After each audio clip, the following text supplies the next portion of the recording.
Hello guys, welcome back to my YouTube channel. In today's video, I'm going to show you how to play stake in the Netherlands. Can't access stake from the Netherlands? Here's how to play using NordVPN. Our discount link is in the description. And don't forget, if you sign up using the link in the description, you'll get a special discount and a 30-day money-back guarantee. Stake is blocked in the Netherlands. To get around that, NordVPN lets you connect via a country that works with stake, so you can log in and play as if you are located there. So step 1, open the NordVPN app on your device. Step 2, log in. Step 3, choose a country where stake is available, like Canada, Germany, or Brazil. Step 4, click connect. Step 5, open stake. You should now be able to access and play. If you still can't access stake, try switching to another nearby server and refresh the page. You can use NordVPN on multiple devices, so whether you are on mobile or desktop, you are covered. Grab NordVPN using the link in the description.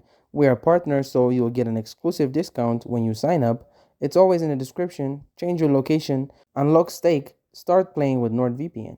Thank you guys for watching this video. If this video was helpful, don't forget to like and subscribe to my YouTube channel.